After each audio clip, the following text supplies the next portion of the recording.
As we've heard, we are focusing on an issue that impacts all of us, hunger and the effects of hunger. In our community, we have families that are hungry right here in the Rochester area.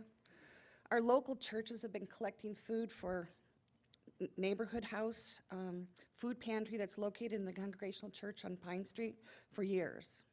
Today, we collected food, especially for our children who during the summer months do not have access to school food lunch programs. We are fortunate our community has the neighborhood house, Blessings in a Backpack, God's Helping Hands, and Raising Rochester, and the community house. All local programs that help feed families right here in our community. Some of you may not think it's an issue for the community, but I can assure you that it is. 1 in 5 children are hungry. A child who is hungry cannot learn, and more importantly, a child is even more affected if they don't, from the stress of not knowing where their next meal is coming from. One local woman saw the need based on her own personal experience, and we are blessed to have her with us here today to tell her how one person can make a difference. This room is filled with over 600 people. We can learn from her how we can all make a difference. She saw a need, implemented a plan, and impacted the lives of millions of people in our community, while at the same time impacting our environment by saving food that would have ended up in landfills. It's my pleasure and my honor to introduce Dr. Nancy Fishman, the woman who started Forgotten Harvest 25 years ago, rescuing food in the back of her Jeep, which has now become the largest fresh food rescue operation in our nation. One person making a difference to impact millions. Please join me in welcoming Dr. Nancy Fishman.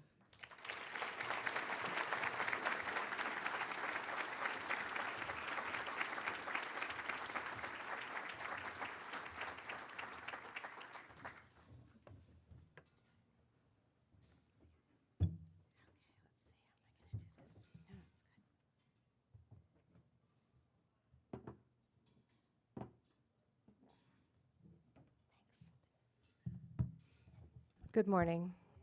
Get organized here.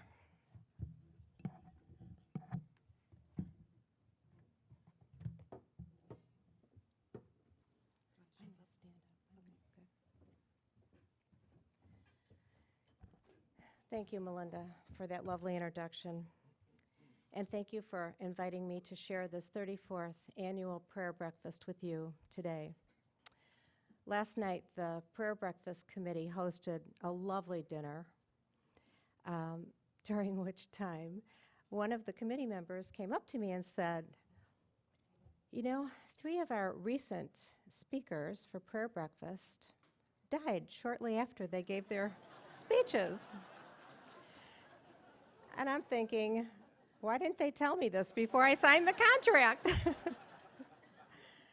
So if there's anyone out there who's in the life insurance business, please see me at the book signing table after the breakfast.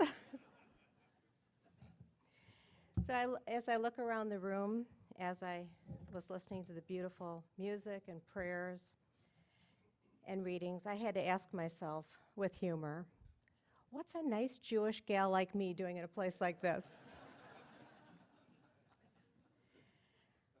Melinda and I met after she had read my book entitled, and a copy of it here, 8 Lessons I Learned in the Corners of the Field, The Forgotten Harvest Story. It's the story of my personal experience and what this has taught me. And she asked me if I would join you this morning and talk about it. She said it had a message of inspiration, and I'm very pleased to be here to share it with you. But to add context, I really need to give you some of the backstory. I was raised in a wonderful, loving, supportive family. My parents had a summer camp for children. The Fishman name had a great reputation. The camp was always filled to capacity. My parents had mad love for each other. We lived in a 4-bedroom house in Oak Park when all the homes were brand new. Ours was the hub of the city. Everyone wanted to come to the Fishmans. We had an open door policy. We literally had an open door. We never locked our doors. Everyone felt welcome. We always had an abundance of yummy food. We even had an old-fashioned soda fountain in the basement, which was a big hit for parties. Life was as good as it seemed, but it really wasn't. At the age of 33, my mother was diagnosed with terminal breast cancer. My 3 younger sisters and I were between the ages of 8 and 2. My mom had a period of remission, during which time I rushed to grow up. I married while in college so she could be at my wedding, and about a year later she died. Her death was the beginning of my life unraveling. Around the same time, I lost 3 uncles, 2 grandmothers, the woman who lived in our home to help my mother raise us. My father lost our beloved summer camp.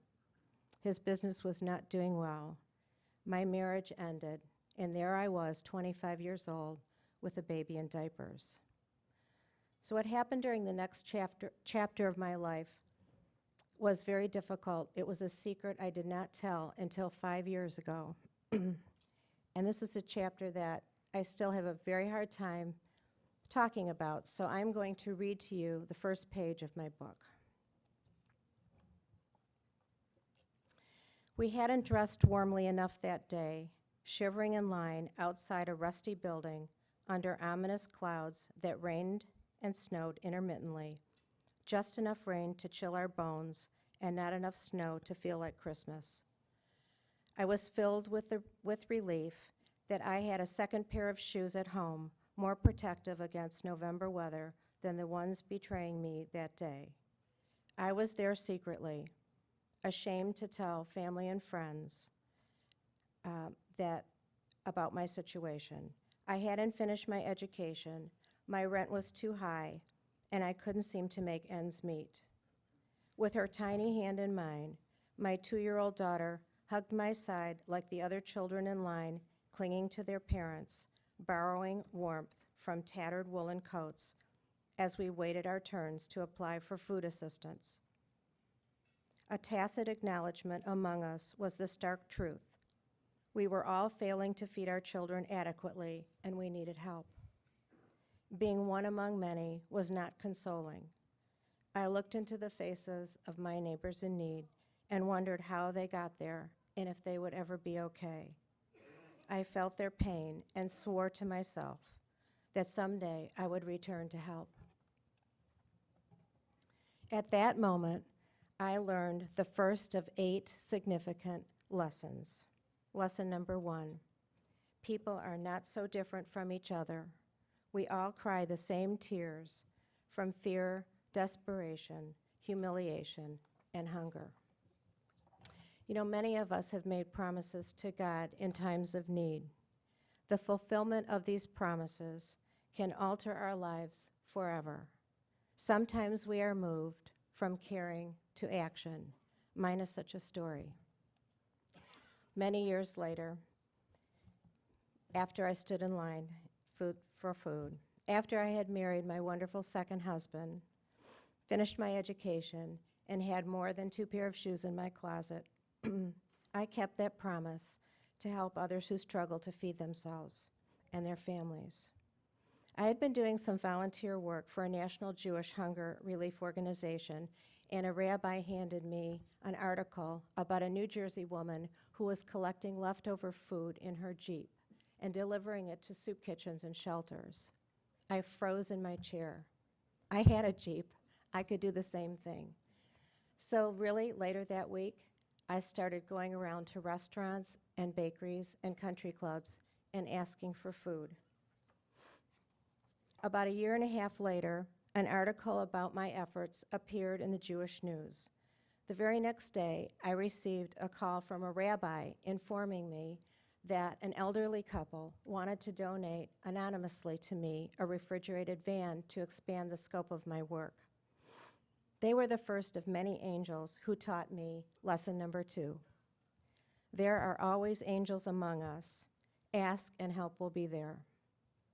So now, with a refrigerated van, I gathered a small group of like-minded people, volunteers, formed a nonprofit corporation, and designed one simple mission: to rescue fresh and perishable food and deliver that food to those in need free of charge. The name Forgotten Harvest was given to the organization by the clergy on our first board of directors. In the book of Leviticus, God commands the farmers to leave crops in the corners of their field for the less fortunate to come and eat. Leviticus 19:9. And when you reap the harvest of your land, you shall not wholly reap the corners of the field. Leviticus 23:22. A portion of the produce of the soil is to be left for the poor. For me, the corners of the field became the place to feed my own soul. Truly, from a seed of an idea grew a garden of hope. Well, but then I'm getting a little ahead of my story. So we had our first truck and money from an initial fundraiser, enough to pay a driver for 6 months. A guy named Chris agreed to take the job, having faith we would raise enough money to pay his wages and get gas. One day early on, I was riding with Chris on his regular route. Something happened I have never forgotten. It is a constant reminder of why we do this work. It was deep winter, a little frosty in the truck. Chris pulled up to the back of the soup kitchen where we were delivering beautiful, fresh fruits and vegetables. There were 2 men standing on a snowbank, rummaging through the dumpster behind the soup kitchen for food. Behind the soup kitchen, there was lesson number 3. Vulnerability has no prejudice. Any one of us could fall on hard times. Some of you might be wondering what the difference is between a food bank and an organization like Forgotten Harvest. A food bank is like a giant warehouse where feeding agencies come to purchase their food for a lower cost. These are canned goods and boxed goods mostly. In contrast, Forgotten Harvest is a fresh food rescue operation. We collect fresh fruits, vegetables, dairy, meats, juice, healthy food that would otherwise go to waste, and we deliver it to soup kitchens and shelters, always free of charge.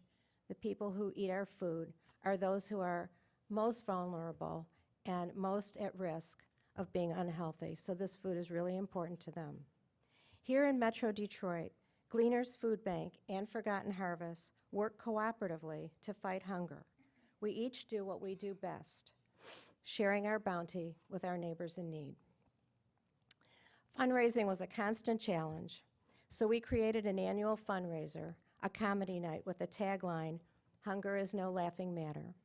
So there we were, 12 board members, sitting around my living room floor, trying to figure out who we were going to get to be our talent for our first comedy night. So we were thinking of local comedians, people from Detroit, actually not local anymore, like Lily Tomlin and Robin Williams. We were very naive. But then a new board member who was sitting right next to me on the floor pipes up and she says, "You know, my brother-in-law's best friend is an up-and-coming comedian. He has a new TV show. Maybe some of you have heard of him. His name is Tim Allen." Well, we were very optimistic. She invited Tim to her country club for lunch, and I laughed through the entire lunch, never ate a thing. He was so funny. And by the end of lunch, he agreed to do our comedy night, to be our talent for free. We raised enough money that night for a second truck, and the next year he returned and raised enough money for a third truck. And he's been on our board ever since, really devoted to lending his talent, his support, his resources. Asking Tim gave me lesson number 4. Never be afraid to speak for others who have no voice or to ask for help on their behalf.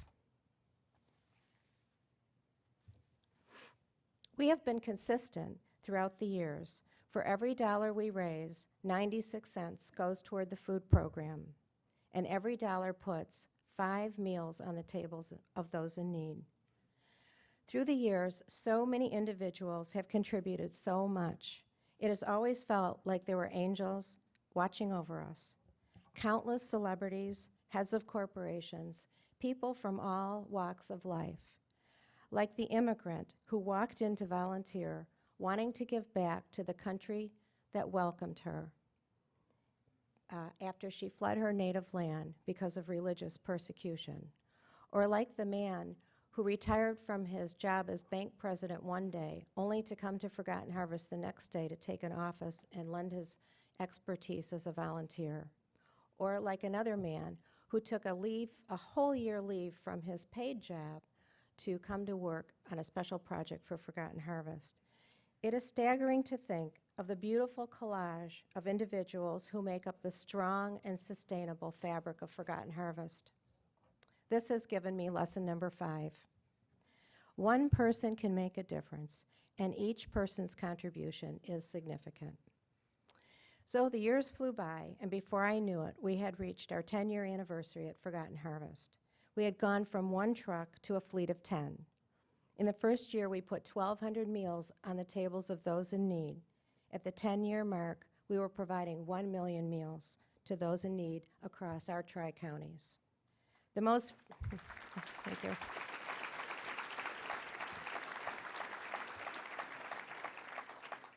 The most frequently asked question, why do we do this work? Well, there was lesson number 6. We help simply because we can. We each do merely what is possible.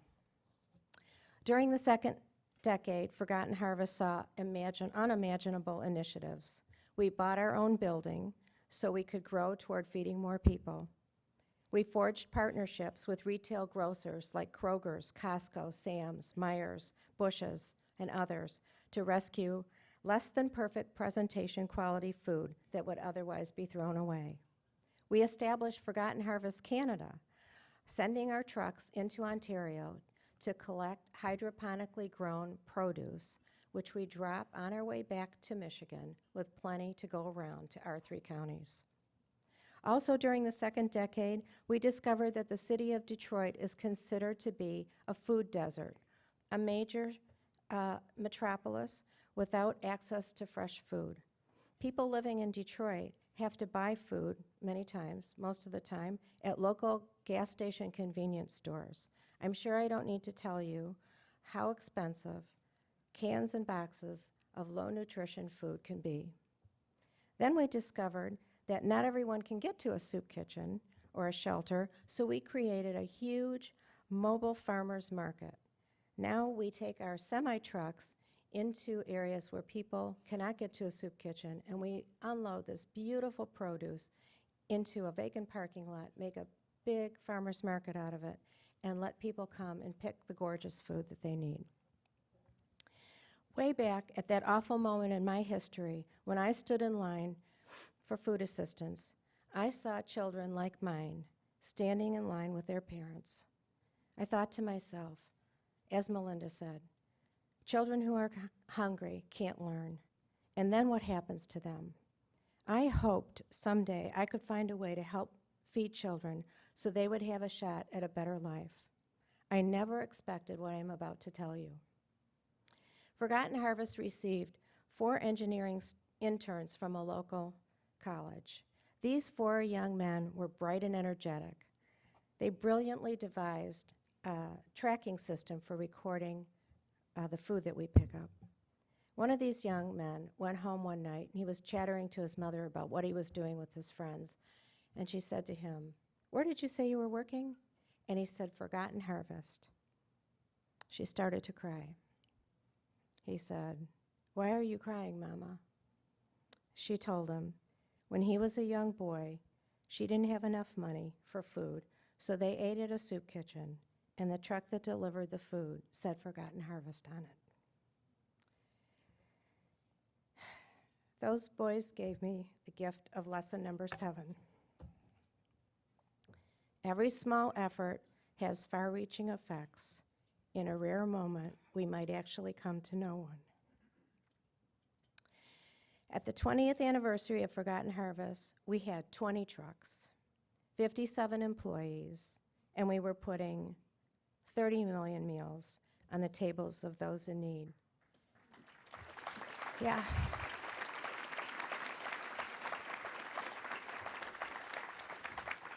We also had a giant influx of volunteers. One day, a woman walked in off the street wanting to volunteer. She joined the other volunteers who were packing lunches for children on summer break, often the only meal they would eat all day. She really liked the work. She asked a lot of questions. She came back. She worked hard. She asked a lot more questions. She kept coming back. One day she went to the CEO and asked if we were interested in growing food for our folks in need. Yes, of course, we were interested. Well, she then announced that her family had some farmland, and she would like to donate 92 acres to Forgotten Harvest for farming. That year, with it's beautiful.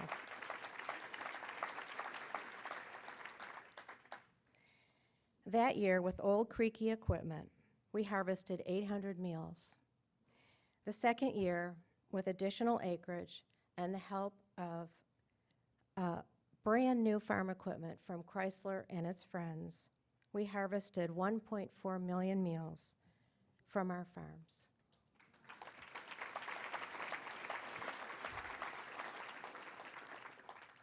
She's here today. I'd really like her to stand up. This is the woman who gave us the farm, Nora Maroon.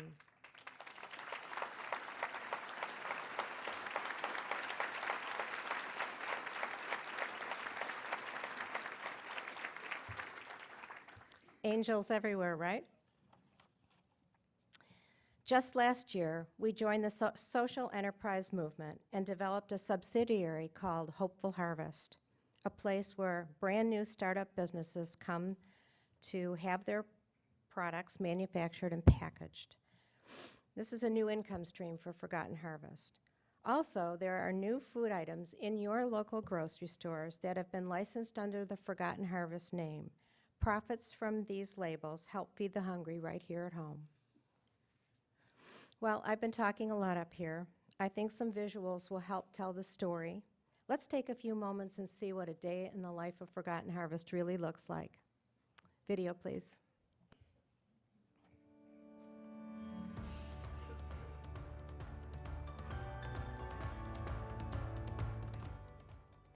Every morning, Forgotten Harvest trucks pull out of our Oak Park headquarters to continue a legacy that was begun 25 years ago. Our fleet covers 2,000 square miles and stops at 800 locations to rescue perfectly good meats, dairy, produce, and fruits that might otherwise have gone to waste in area landfills. Area grocers, food manufacturers, dairies, farmers, and food distributors donate our food at 800 locations. We deliver that food the same day to over 280 agencies, absolutely free of charge. No one in America fights the problem of hunger and a lack of food quite like we do here in the D. Hunger has an address in neighborhoods throughout Metro Detroit and right here in the Rochester area. Meet Lisa Kane, who founded God's Helping Hands, one of the hundreds of angels who help us at Forgotten Harvest distribute our fresh, healthy food to those in need. We started working with Forgotten Harvest about the time when the economy plummeted, and having that extra fresh produce to be able to hand to those in need has been a true blessing. Oftentimes bringing tears to those who are receiving them. We will assist anywhere from 250 households to 400 households in a given month. And if they're wanting fresh food, fruits and vegetables, they oftentimes cannot afford to get them. Healthy food costs more. At Forgotten Harvest, we pride ourselves on delivering fresh, healthy foods. In addition to our innovative grocery rescue program, we have set the pace for the country with our efforts to help feed hungry people at Forgotten Harvest Farms. Since we started the farm, we've been able to provide over 2.2 million pounds of fresh produce. We are on a mission to keep our community healthy with fresh food that otherwise might be unaffordable and unavailable for our food recipients. In fact, last December, I had received an email from somebody that had received some of the fresh food from Forgotten Harvest, who said that she was able to can and for her family and make banana bread. something that she could not afford to go out and buy the ingredients for.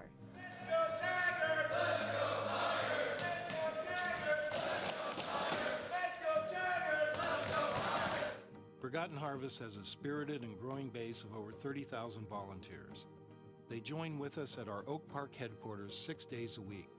Without them, we couldn't possibly do our job. Individuals, families, and employees of corporations throughout Metro Detroit contributed over 92,000 hours of service to help their neighbors. Volunteers sort and pack our food, helping us ensure only the best gets to those in need. We are seeing really large families, those who are on fixed incomes, struggling with their health, homeless, and those with children who are turning to us sometimes for the first time in their lives that are just really needing some food to give them that relief.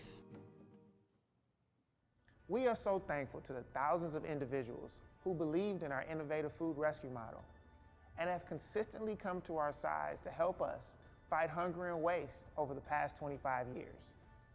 With 70 billion pounds of food wasted in our country every year, and with 1 in 5 facing hunger or a lack of food in Metro Detroit, our job at Forgotten Harvest is far from done.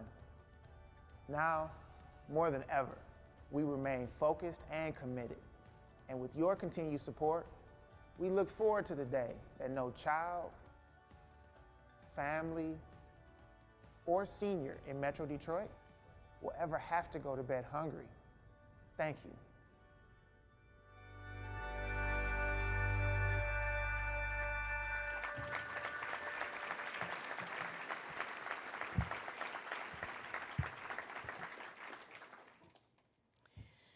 So now, at the 25th anniversary, Forgotten Harvest has 35 trucks, close to 80 employees, and over 30,000 volunteers. We are putting nearly 50 million meals on the tables of need for those across 3 counties. We are the largest fresh food rescue operation in the country, probably the world. Frequently, I am contacted by feeding agencies still on our waiting list. They ask, when will it be their turn? It destroys me to know that there are still people out there without enough food, even though we have plenty of food right here in our community. And I tell them, I hope it will be soon. Maybe when we get another truck and funding for it. It is a very big deal when we are able to add a feeding agency to our routes.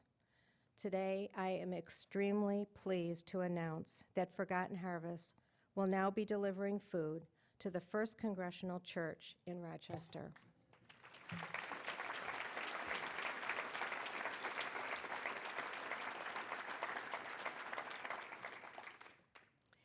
People have been asking me throughout this 25th year if I am proud of Forgotten Harvest.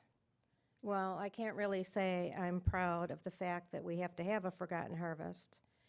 Even if one child, one grandparent, or one family is food insecure in our community, I am not proud. But I am extremely proud of the Forgotten Harvest leadership, the staff, and the volunteer corps. I am proud of all the individuals and corporations and foundations that have come together to address this travesty. Metro Detroit is an awesome community that continues to rise to the challenge of providing basic needs for all people. We see this challenge as a moral mandate to ensure a basic human right. The face of hunger is a hidden guest in our neighborhoods.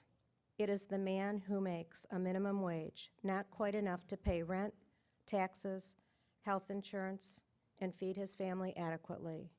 It is the woman who lost her job and is struggling to feed her children as a proud single mom. It is the grandmother whose Social Security barely covers her prescription drugs and doesn't have enough food to last the whole month. It is the family with 2 working parents who have a sick child and have to choose between medicine and groceries. These are the people we pray for, who are watched over by God and taken care of by us. Forgotten Harvest has given me a glorious perspective on life. It has shown me to trust in the goodness of people. It has shown me that we are all connected. It has shown me that it takes just a little inspiration to go from caring to action. It has shown me that there are angels among us. Even in this room, I feel your presence. And finally, the corners of the field have given me lesson number 8.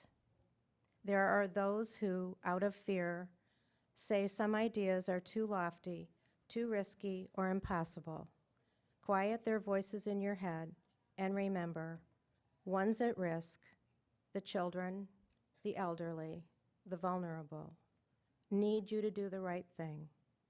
Lend them a hand, give them hope, and let them know they are not forgotten. May each and every one of you today enjoy a life of love and peace. Thank you.